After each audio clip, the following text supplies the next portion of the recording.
Boa noite, igreja. Graça e paz seja sobre a tua vida, amém? Eu declaro paz e prosperidade sobre você, sobre a tua família, sobre os teus dias, sobre os teus caminhos, sobre os teus destinos, em nome de Jesus.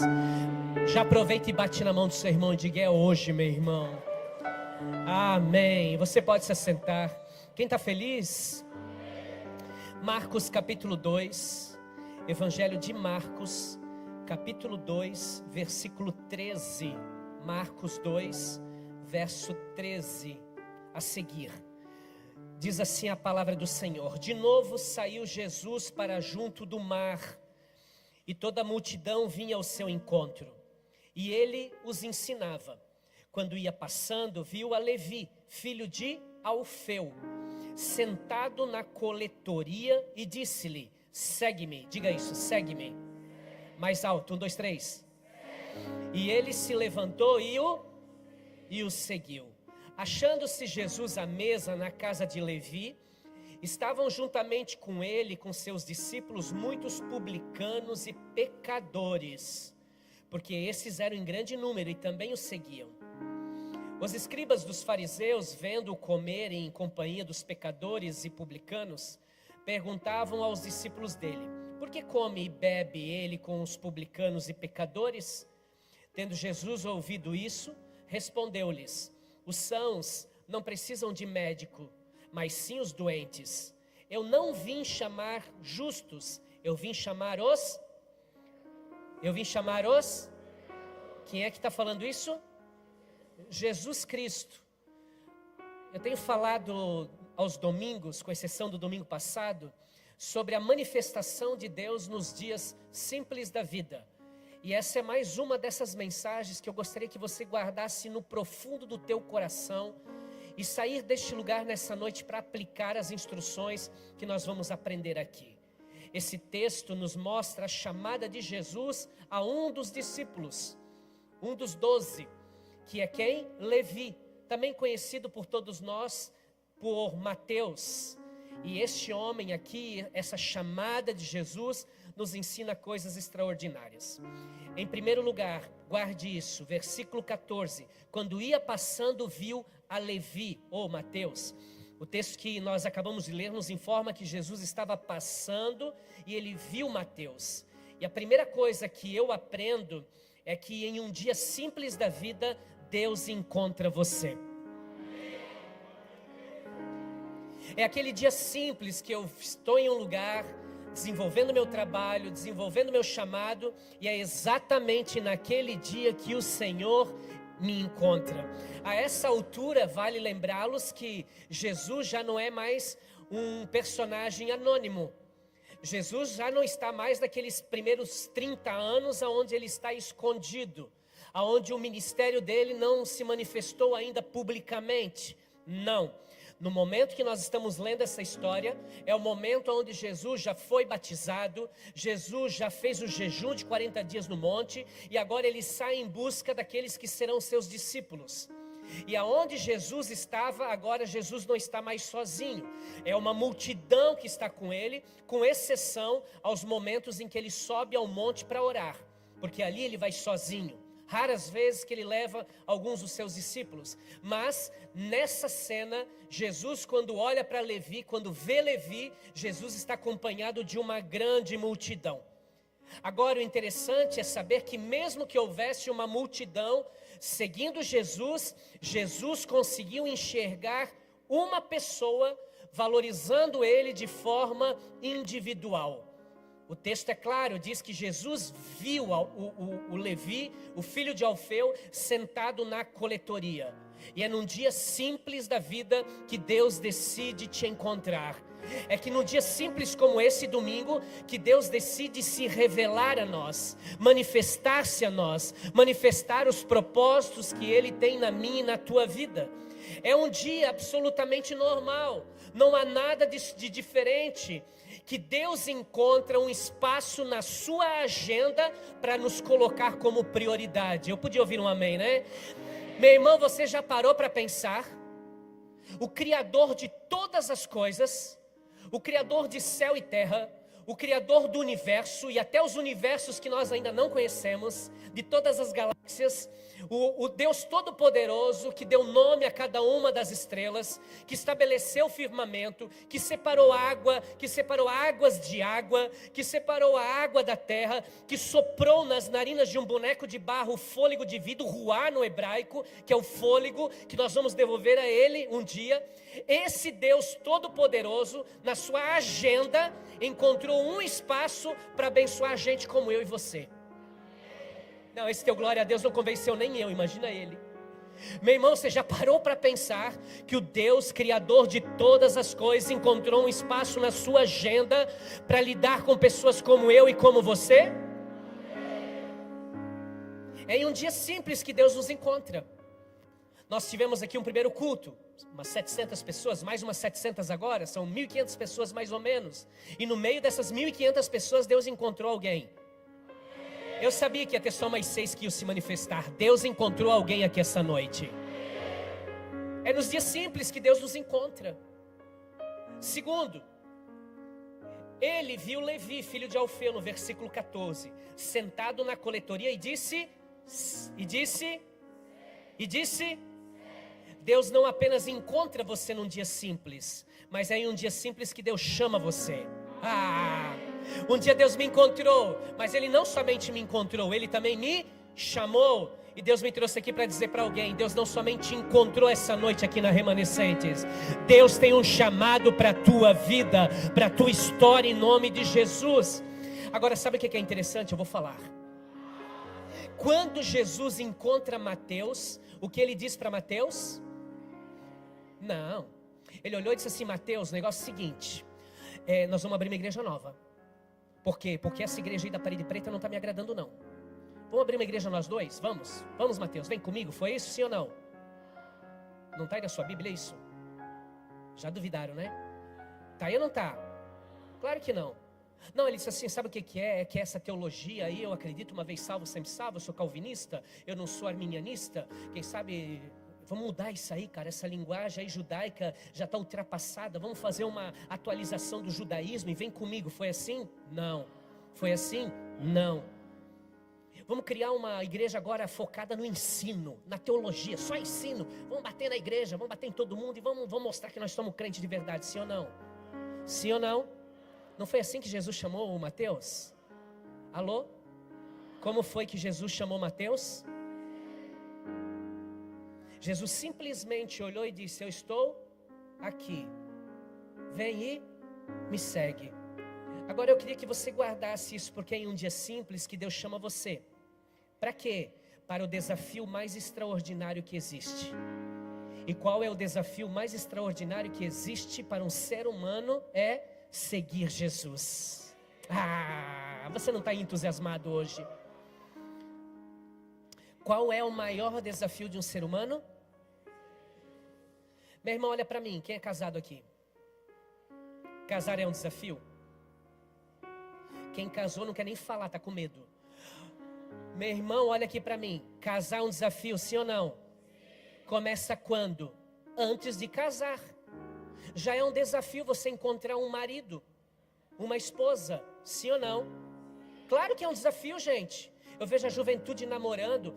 Às vezes eu falo para minha esposa: meu Deus, amor, eu vejo jovens namorando, com 2, 3 meses já estão se pegando igual gato e cachorro. Eu acho que a primeira discussão que a gente teve mais acirrada assim foi no primeiro dia. Não, mas não era assim, não sei se vocês concordam comigo, mas no meu tempo era tão diferente, meu Deus, a gente não brigava, a gente não discutia. Meu Deus, é um desafio encontrar a pessoa, saber que vai ser um só para a vida toda, é um desafio.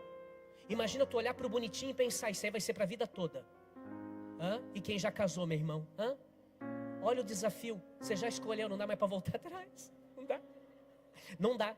Casamento, Deus odeia o divórcio, é para sempre agora, para sempre, até que a morte separe. Você pode orar para morrer, não para ela, para você morrer, mas olha aqui para mim, irmãos, eu estou me soltando aqui, eu vou falar mais. Irmão, casar é um desafio, arrumar a pessoa certa é um desafio, harmonia no relacionamento é um desafio. Imagina, o cara vem lá de Rodeio. Quem é de Rodeio? Deixa eu ver.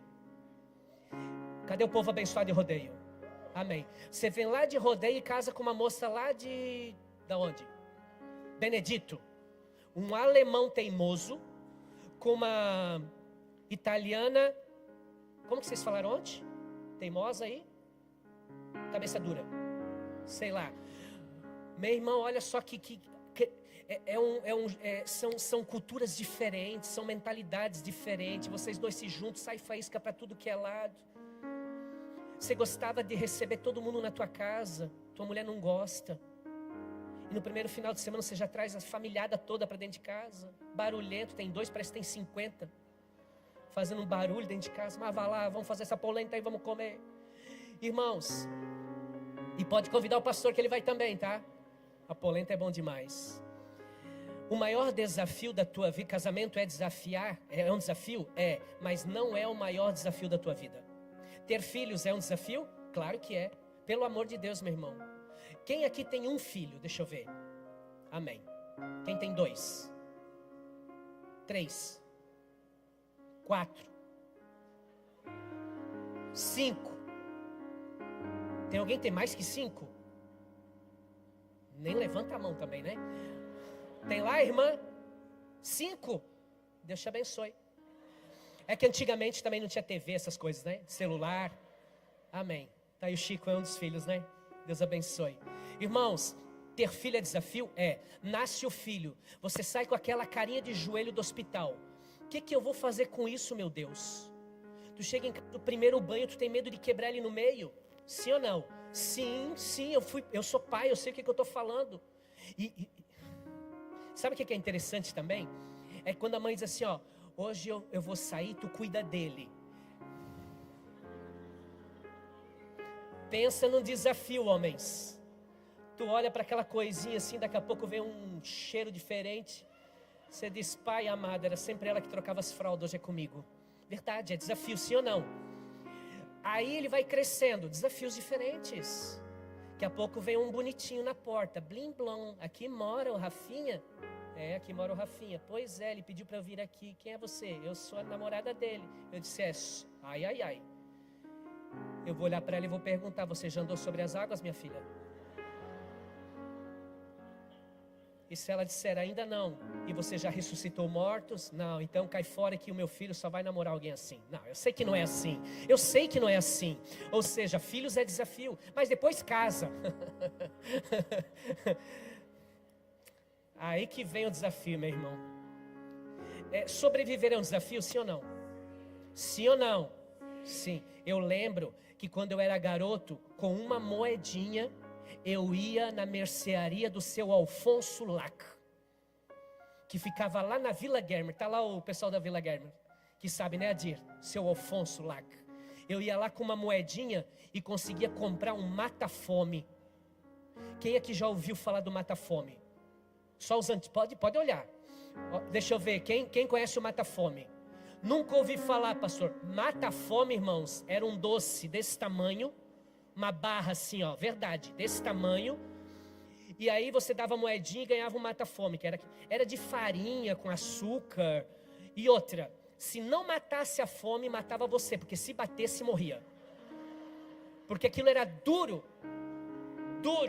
Botava na boca e deixava a saliva derreter para poder engolir. Verdade. O mata-fome. O que a gente faz com uma moeda de R$1, que é a maior moeda que nós temos hoje? É um desafio, irmãos. Não compra quase nem um pãozinho em alguns lugares. Não compra, né? 1,25. Eu sei, eu compro todo dia. Olha aqui. Irmãos, é um desafio. Sobreviver é um desafio. Trabalhar, pagar imposto, é um desafio. Tolerar o patrão. Ai. Está sendo gravado. Tolerar o funcionário, o colaborador. Tolerar o pastor. Tolerar a ovelha. Meu irmão, ser funcionário hoje é desafio. Ser empreendedor é desafio. Mas esse não é o maior desafio da vida. Conviver numa sociedade é um desafio. Quantos aqui já participaram de uma reunião de condomínio? Meu irmão, pensa no desafio. Quase ninguém vai porque sabe que não vai ser legal. É um desafio hoje convivermos em sociedade, as diversas opiniões, a multiplicidade de pensamentos, as rivalidades, as pessoas que não conseguem discutir as ideias sem levar para o lado pessoal. Como é difícil isso hoje, meu irmão. Tem gente que, se não concordar com a minha ideia, eu odeio ele. Os extremismos hoje no Brasil, político, religioso, em todas as esferas. Ou o cara come como eu, senão ele não é de Deus, ele não está comigo. Infelizmente nós vivemos neste mundo que tem muitos desafios. Agora, o maior desafio de um homem, de uma mulher, é seguir Jesus. E aí alguém vai dizer, esse é um desafio, então também não quero. Mas então me explique, pastor, por quê? Eu vou te explicar por quê. Porque a Bíblia diz que se alguém te bater num lado, o que tem que fazer? E o que o mundo diz? Se te bater na cara, dá um vazare no cara, um ipom, derruba o cara, um tombonag, faz o que você quiser, meu irmão, dá um jeito. A chave de, mata leão, ele deu primeiro, legítima defesa. Agora o que Jesus disse? Se bater no rosto, deu outro lado. E olha só, Jesus fala sobre esse exemplo. Exatamente por quê, pastor? Porque o maior rebaixamento da dignidade de um ser humano é levar um tapa no rosto. Qualquer pessoa, quando recebe um tapa no rosto, se sente o mais indigno de todo ser humano criado na terra. E é um desafio. O que a Bíblia ensina? Que se alguém te incomoda demais, e você já caminhou uma milha com ele, e você diz, não aguento mais, e Deus diz o quê? Anda mais? Segunda milha, anda mais uma milha. E isso é desafio, sim ou não? Claro que é. O que é desafio seguir Jesus? É desafiante por quê? Porque uma pessoa que falava mal dos outros, agora não fala mais. É desafio seguir Jesus por quê? Porque antes ele invejava, agora ele não inveja mais. Antes ele cobiçava, agora ele não cobiça mais. Ele dava troco errado, hoje não dá troco errado. Antes queria tirar vantagem de tudo, hoje ele já não pensa nisso. Antes de se converter era o terror da vizinhança, era o crente fofo, fofoqueiro. Agora se converteu, você não ouve mais falar mal do fulano. Antes fumava igual uma chaminé, agora não fuma mais. Antes bebia, vivia drogado. Encontrou Jesus na casa do Senhor. Não existe Satanás. Show Satanás. Show Satanás. Ou seja, uma mudança de vida aconteceu. Antes adulterava, traía a esposa, hoje não faz mais, é fiel. Por quê? Porque decidiu servir e seguir Jesus. E no momento que ele decidiu seguir Jesus, ele entendeu que esse é o maior desafio que existe na vida de um ser humano. Seguir Jesus exige de mim, exige de você disciplina. Primeiro, nos olhos. O que eu olho, o que eu vejo, o que eu decido ver, o que eu decido não querer mais ver. Eu vigio, disciplino a minha alma, os meus sentimentos, o meu coração que me engana a todo momento. Que diz uma coisa, nós somos especialistas em olhar as coisas e já julgar. Porque nós não olhamos com a lente do Cristo, que nós vamos falar daqui a pouco sobre isso também. Irmãos, é um grande desafio seguir Jesus, mas eu tenho boas notícias hoje também, em nome de Jesus. Porque se você conseguir, seguindo Jesus, ser aprovado no caminho do discipulado, no caminho de Jesus, no caminho da redenção, eu posso garantir a todos que aqui estão, que não existe vida melhor do que os banquetes que estão naquele mundo. Não é nada melhor do que ser fiel e seguir a Jesus todos os dias da tua vida. Quantos têm motivos para dar glória a Deus por estarem servindo e seguindo Jesus? Diga glória a Deus. Você dorme em paz e acorda em segurança.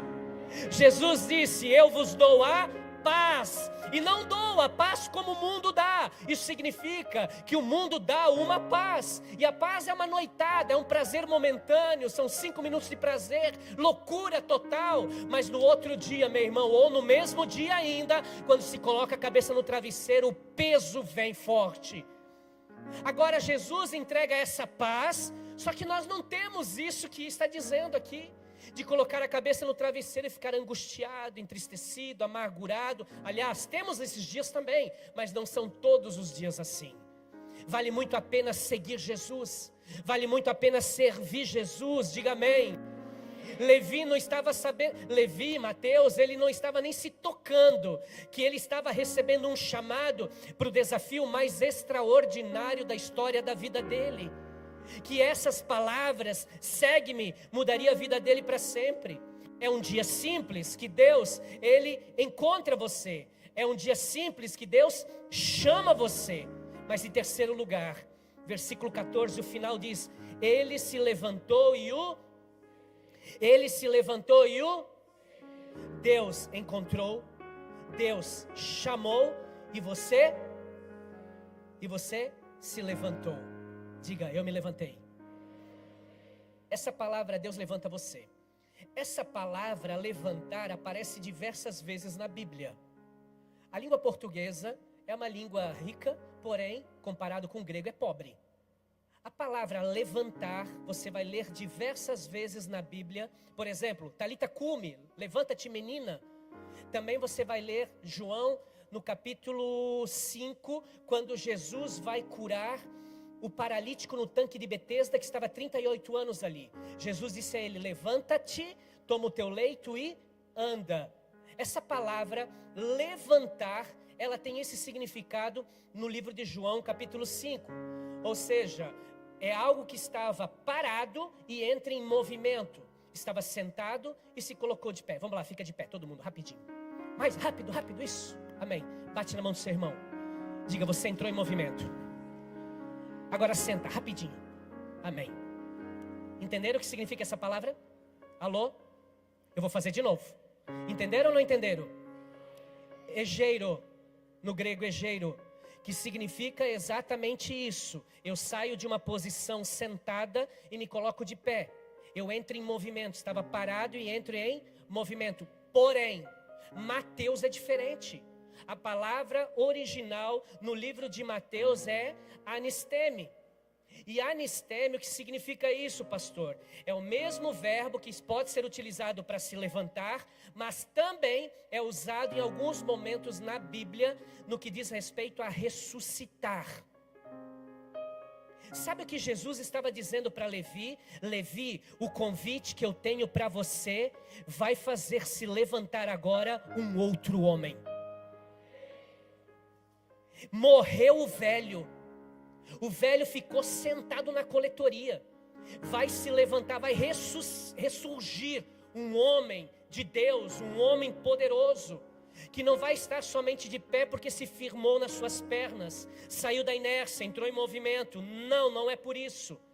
Está se levantando agora um homem de verdade. E eu creio que nesses dias, meu irmão, Deus está levantando homens e mulheres de verdade. De verdade. Em um dia simples. Quarto lugar, versículo 15. Achando-se Jesus à mesa na casa de Levi, estavam juntamente com ele e com seus discípulos muitos publicanos. Quantos? Vamos, capricha, quantos? Muitos publicanos porque estes eram em grande número e também o seguiam. Quem seguia Jesus? Os pecadores. Como pastor? Como Jesus permitia na igreja dele ter pecador?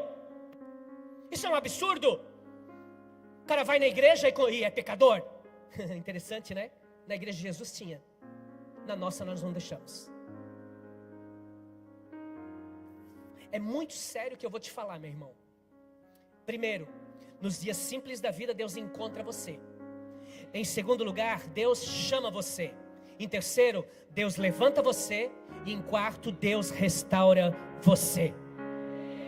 A essa altura aqui do campeonato, nós precisamos entender a profissão de Mateus. O que ele era? Era um vamos igreja, publicano, vai, 1, 2, 3. O que ele era? O que era um publicano? Sabe o que é interessante? É que a gente lê a Bíblia e não procura o significado das palavras. Publicano eu sei que não é de Deus não. Será? Olha aqui para mim. Publicano, nos tempos do Novo Testamento, Israel era colonizada por Roma. Os romanos colonizavam. Então eles tiveram uma brilhante ideia. qual foi a brilhante ideia? Se nós mandarmos os romanos cobrar impostos do povo de Israel, eles vão fazer uma rebelião contra Roma. Então o que nós vamos fazer? Nós vamos para Israel e nós vamos escolher judeus entre os judeus que vão cobrar impostos dos judeus para enviar para Roma.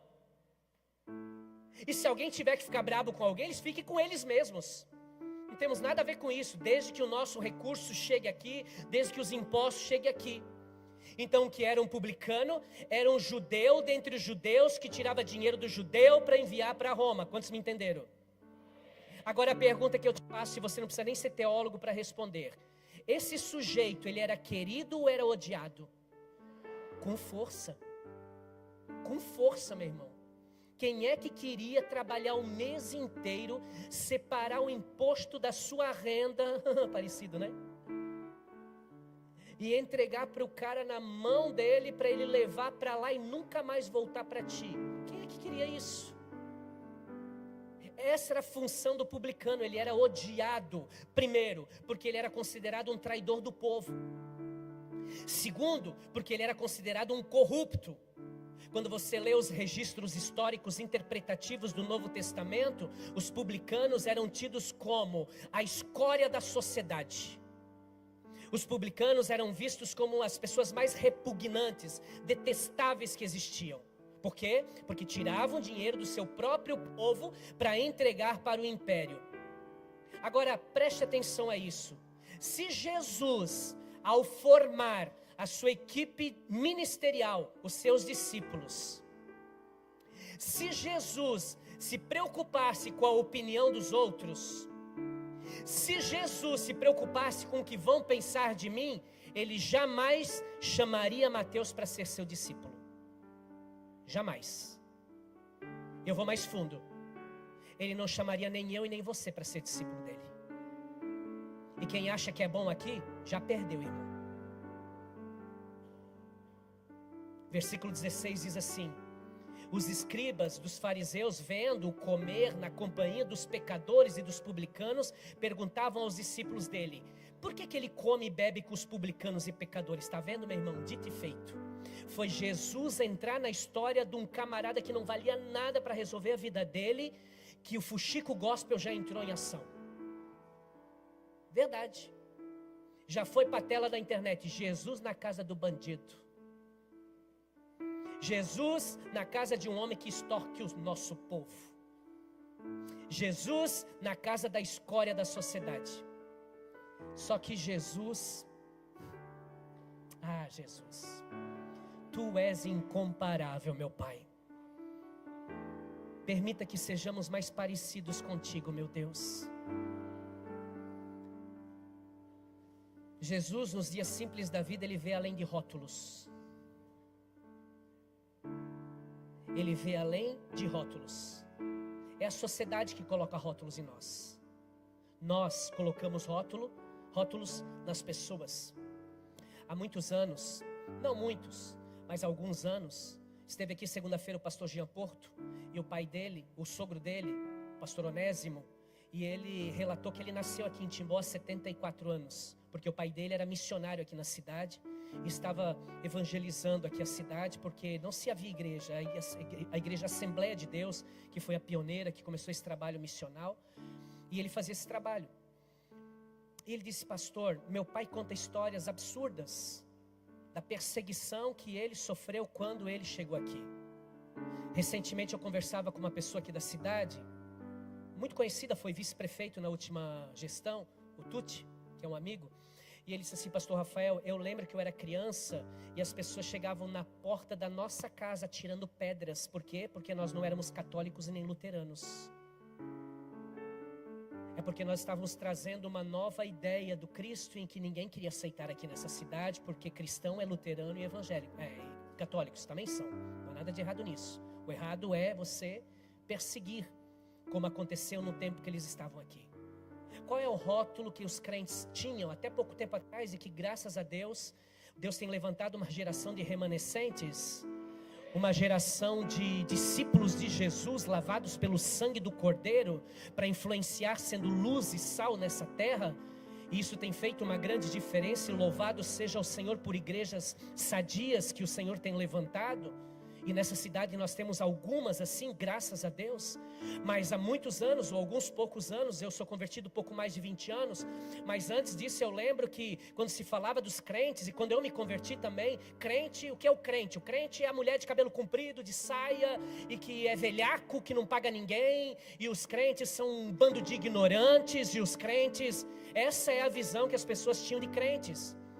Esse era o rótulo que as pessoas colocavam dos crentes. Caloteiro, não paga ninguém. Infelizmente no meio dos crentes tem também. Sempre tem o joio no meio do trigo. E aí alguém disse assim: Jesus, deixa a gente arrancar eles da igreja. Nossa igreja não pode ter gente assim. Jesus disse assim: cala a tua boca.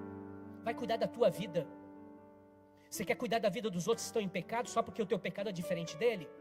É claro que essa é a minha versão, né? Jesus foi um pouquinho mais tranquilo. E Jesus disse o quê? Deixa que no dia que meu pai for colher o que é trigo e joio, lá vai haver separação. Você não precisa fazer o papel do diabo, porque Jesus não acusa. Quem acusa é o diabo. Irmão, é muito forte o que eu estou te dizendo aqui essa noite já. Em nome de Jesus. E aí tem uma pergunta aqui que o final, a resposta todos nós já sabemos. Porque a gente é bom em dar respostas. Versículo 16. Porque come e bebe ele com os publicanos e pecadores? Nós já sabemos a resposta.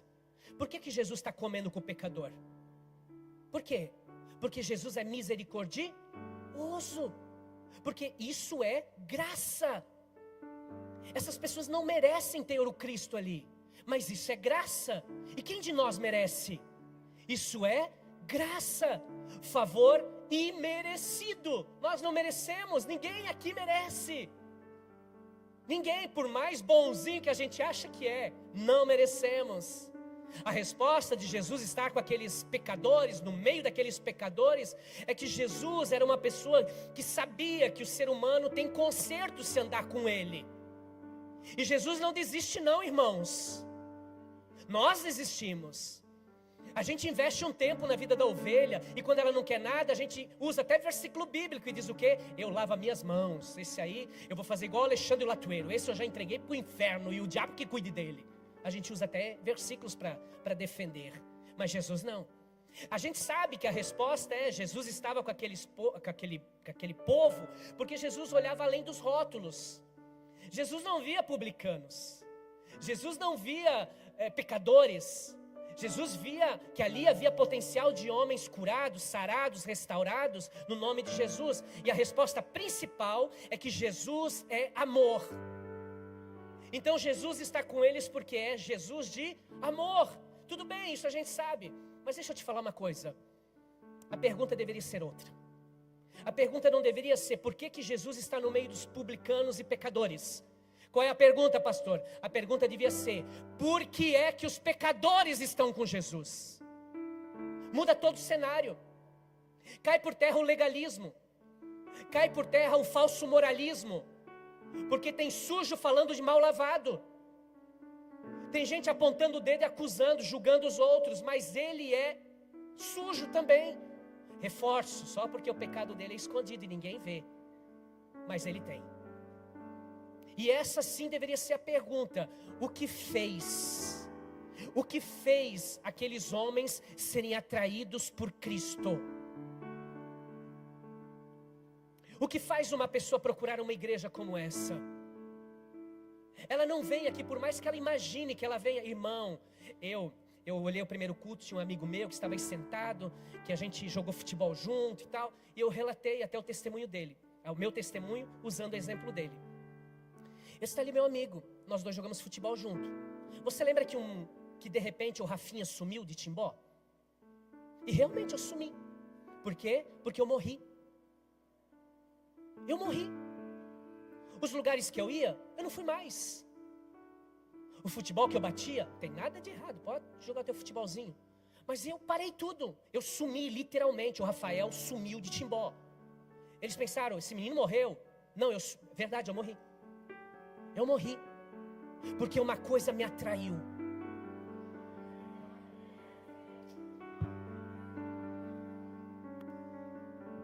Me atraiu. Me puxou para perto. Ao ponto de olhar para o meu Deus e dizer: Deus, tem coisas que eu preciso mudar na minha vida. E os lugares que eu frequento, eu não vou conseguir mudar. Os amigos que eu tenho, eu não vou conseguir mudar. A única forma de eu mudar de vida, Senhor, é de seguir literalmente. É estar contigo todos os dias. É te buscar com todas as minhas forças. E às vezes eu vejo alguns amigos vindo para a igreja. E eu tenho muitos amigos na igreja, que foram meus amigos. E às vezes tinha um em especial que um dia chegou aqui na igreja.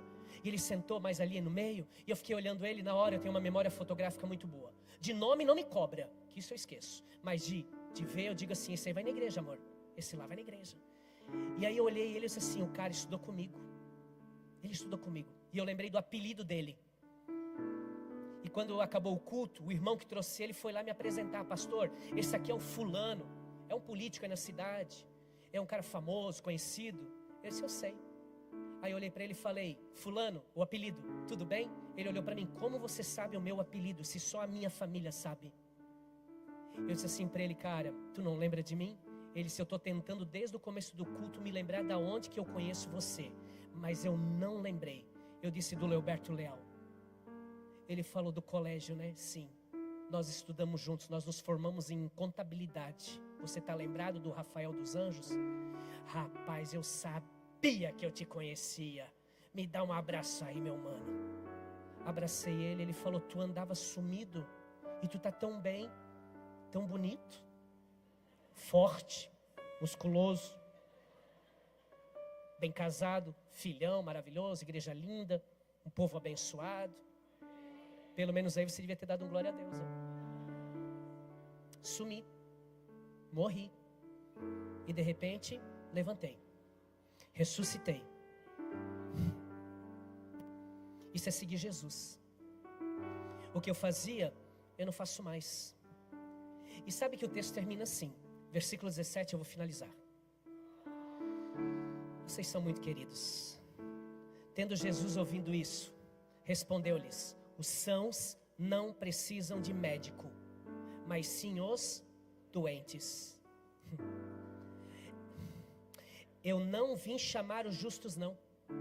Os justos cresçam para cuidar dos doentes também, e não para julgar o doente. É forte isso. Eu não vim chamar justos, eu vim chamar. Jesus estava dizendo, Davi, mais ou menos assim, ó. Se alguém entrar no hospital Oase hoje e dar um grito lá no pronto atendimento, cadê os doentes? E todo mundo levanta a mão. Aí você vai dizer assim, ó, saiam daqui agora, porque o hospital não é lugar de doente. Faz sentido? Claro que não. Assim é a igreja. Igreja é igual.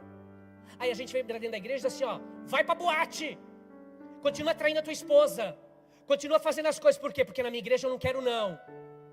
Minha igreja virou um clube. E esse é o clube da santidade, de arrotar santidade, de pseudo-santidade. E tem gente hoje que não quer. Ah, eu vou sair da igreja por quê? Porque o irmão lá está em pecado. Meu irmão, pode ir. Pode ir mesmo. Deus te abençoe. Eu prefiro ficar com o pecador, com Jesus, do que contigo com essa língua desse tamanho. Verdade. Olha aqui para mim.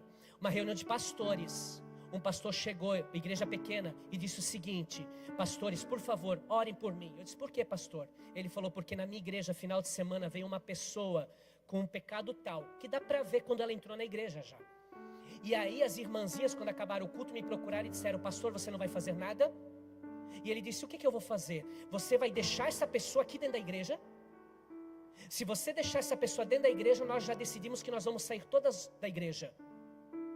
Ele falou, meu Deus, pastores, agora imagina no beco sem saída que eu estou.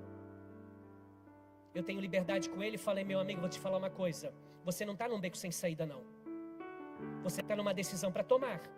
Você vai chamar essas pessoas que querem sair e você vai explicar para elas o que significa a graça de Deus.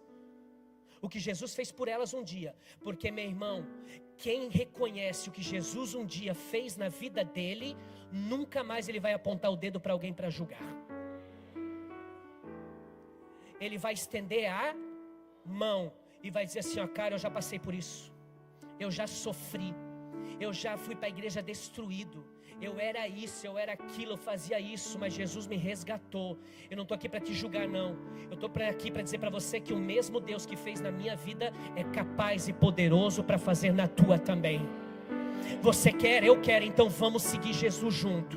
O pessoal vai falar, não te preocupa, vão falar mal, porque agora você está na igreja, tem gente que vai sair da igreja por causa de você, mas eu vou te dar um conselho, fica firme, porque Deus vai honrar a tua fé. Um pastor num grupo de pastores também, eu faço parte de alguns grupos, e um grupo, aconteceu um problema, um deslize de um pastor, e o pessoal começou a meter fogo naquele grupo, naquele pastor, meter fogo, ele é meu amigo, claro que eu não concordo com o erro dele, mas eu o amo e eu vou orar por ele, para ele se reerguer novamente e Deus continuar usando ele. Porque não há nada de errado no sentido de querer mudar de vida, de corrigir a rota e recomeçar. Errado é cair, claro.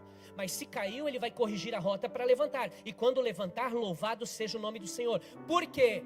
Porque Jesus disse que tem mais alegria na casa de alguém quando um pecador arrependido se converte. E aí eu disse assim para eles, eu escrevi bem assim, eu queria até sair do grupo depois, mas eu quis ficar também para ver o que eles iam dizer, né? Eu também não sou de ferro, né, gente? Também preciso saber as coisas. Aí eu escrevi assim, sabe que vocês estão todos certos? Vamos lá nesse pastor visitar ele? Só que cada um leva uma pedra. E a gente vai lá e apedreja o pastor, até ele morrer. Aí a gente vai estar satisfeito. Fechou? Meu irmão, o grupo silenciou instantaneamente. Parecia que o moderador foi lá e colocou silenciado. Verdade. Antes de nós acusar alguém, antes de julgar alguém, está aqui a pedra, atira a primeira em mim. Vai. Será que temos capacidade de pegar uma pedra e atirar em alguém, sem olhar os nossos pecados primeiro? Calma, igreja. Vai devagar.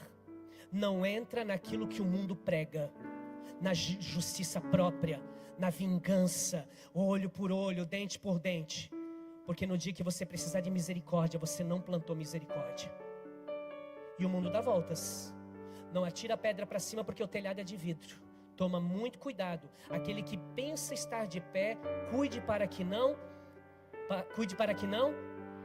A pergunta de Jesus, ou a pergunta que eu faço para Jesus todos os dias é: Jesus, como que tu encontrou um camarada como eu? Como tu chamou um cara como eu, Jesus? Sério, às vezes eu estou orando na frente do espelho, eu digo: Deus, por que tu me escolheu? Tinha gente tão melhor que eu. Eu luto constantemente contra as minhas fragilidades, as minhas vulnerabilidades, os meus medos. Eu tenho, como você. Eu digo: Deus, o que tu viu em mim? Existe um louvor, só bem louvor. Existe um louvor que eu gosto. E esse louvor diz... O que diz o louvor? Quem é esse que era sem pecado e não me condenou? No lugar da vida, no lugar da morte, a vida se entregou. Irmão, para pensar nessa canção. Quem é esse que era sem pecado e não me condenou? No lugar da morte, vida me ofertou. O Cordeiro que por mim se entregou.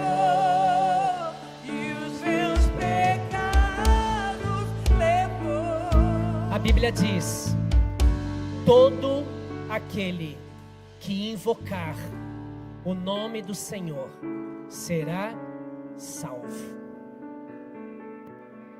Ponto final. Então não importa, pastor, você está dizendo que o cara aprontou a vida inteira, é só vir para a igreja. Não, não é só vir para a igreja. Por isso é bom pregar para a igreja inteligente, né? Que já entendeu o contexto da mensagem, já entendeu que seguir Jesus não é só colocar uma roupa de crente, se é que tem, né? Não sei. Uma Bíblia debaixo do braço e dizer que é crente. Não, vai muito além. Tem gente com Bíblia debaixo do braço, com a língua lá no pé. E tem gente que não anda com Bíblia debaixo do braço, mas você vê nele um homem e uma mulher de Deus. E também tem gente com Bíblia debaixo do braço que é homem e mulher de Deus. Essa noite nós temos um chamado aqui. Amém. Alguns já aceitaram há alguns anos. Alguns já têm caminhado. Mas tem gente hoje aqui que precisa morrer. Não é literal, não se preocupe. É espiritualmente, emocionalmente. É uma decisão hoje. Qual é a decisão? Senhor, eu vou te seguir. Isso significa que eu vou me levantar. E esse levantar não é o levantar de movimento. Não é o levantar de movimento, porque o levantar de movimento depois te coloca sentado de novo. Nós já vimos aqui. Literal, aconteceu aqui. Eu estou falando de um levantar, de ressurgir realmente uma nova pessoa, um novo homem, uma nova mulher. De alguém olhar e achar estranho. E eu não estou nem aí para aquilo que eles vão achar. A partir de agora, existem lugares. Não vou mais. Pastor, mas a gente tem que ir para ganhar essas pessoas? Sim, perfeito. Se Jesus estiver com você naquele lugar, é possível que você ganhe essa pessoa. Agora, se você tiver Jesus naquele lugar, e mesmo com Ele, porque Jesus onipresente está em todos os lugares, e mesmo que você esteja com Ele, mas você colocar Ele de lado, dizer, Jesus, senta um pouquinho aí, que agora eu vou voltar a velha criatura aqui um pouquinho. Mas aí depois do domingo tem culto, a gente se encontra novamente.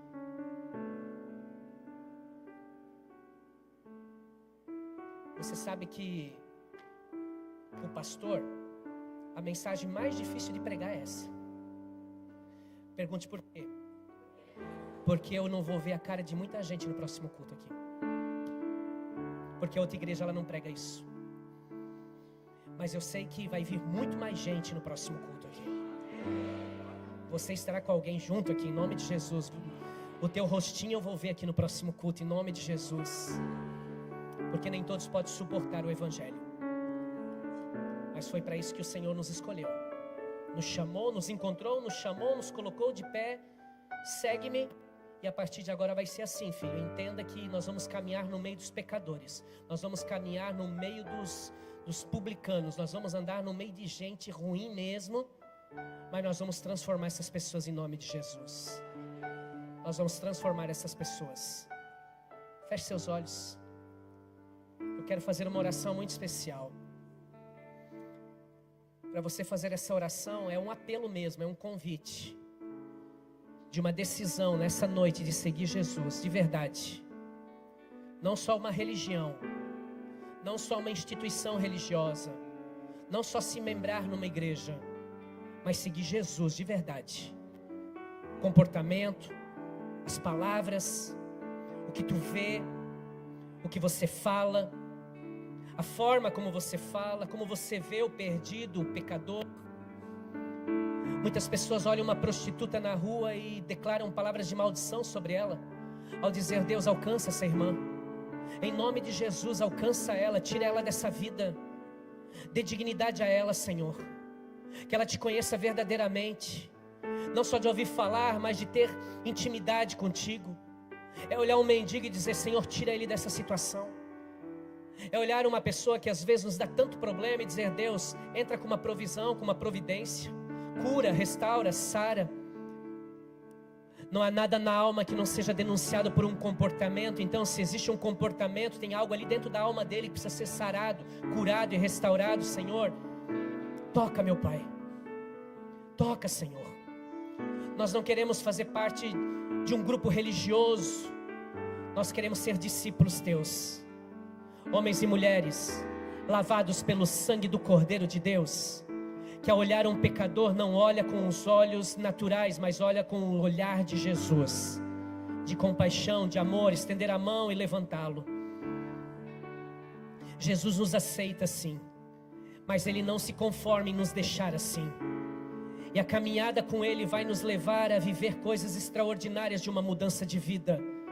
E eu oro para que você viva isso a partir dessa noite. Mudanças na sua vida. Mudanças no seu comportamento. Mudanças nas suas palavras. Pai, em nome de Jesus, nós clamamos, Pai, pela Tua presença. Senhor, Tudo que formos fazer, nós sempre vamos lembrar que nós estamos te seguindo. E se aquilo que estamos fazendo vai glorificar o teu nome ou não, Senhor. Que esse temor se apegue ao coração dos teus filhos, dos teus servos que aqui estão, meu Pai. E que em nome de Jesus, comece a partir de hoje uma nova temporada na vida de cada um que está aqui. Não vamos entrar na linha, Jesus veio para salvar e não para julgar, diz a tua palavra. E quem somos nós para julgar alguém, Senhor? Estamos aqui para estender as mãos e levantar o caído, o oprimido, o pecador, ajudando o Senhor a recalcular a sua rota para alcançar o propósito que o Senhor tem na vida de cada um deles. Quem é esse? Quem é esse Deus que nos alcançou, que te alcançou, que restaurou teu casamento? Pensa nisso. Que restaurou teus filhos, que restaurou tua casa, tua família, que restaurou tua profissão, tua carreira, teu ministério. Esse Deus que tem cuidado, que te curou, te restaurou. E quando entendemos tudo que Ele fez na minha vida, jamais eu vou julgar ninguém por aquilo que Ele possa fazer. Obrigado, Jesus. Obrigado. Levante suas mãos aos céus, você vai fazer uma oração comigo. E se você quiser, e nessa oração você vai dizer que a partir de hoje nasce um novo homem, uma nova mulher. Que a partir de hoje, em nome de Jesus, você vai seguir mesmo Jesus. Não a placa de uma igreja, mas Jesus, o Cristo que ressuscitou, o Cristo que morreu na cruz, mas que ao terceiro dia ressuscitou por nós. Levante as mãos e diga: Pai, diga forte: Pai, eu recebo essa palavra na minha vida, e a partir de hoje eu vou te seguir de verdade. Chega de uma vida fingida, hipócrita. A partir de agora eu vou viver a minha vida de acordo com a tua vontade. Senhor, unge os meus olhos para que eu passe a ver como o Senhor vê, como o Senhor vê. Senhor, que todo julgamento, toda acusação caia por terra, em nome de Jesus. Que o meu dedo não esteja apontado, mas que a minha mão esteja estendida para abençoar, para auxiliar, para ajudar, para levantar o caído, o oprimido, o pecador, para que ele alinhe a sua rota, o seu caminho com o Senhor. Pai, eu creio que a partir dessa noite algo novo está acontecendo na minha vida. Me dê a compaixão, o poder de empatia. Me dê, Senhor, a misericórdia, o amor, como a tua palavra diz, que eu devo amar o meu próximo como a mim mesmo. Me ensina, Jesus, a ser mais parecido contigo, em nome de Jesus. Obrigado, Jesus, pela tua palavra, no nome de Jesus. Amém.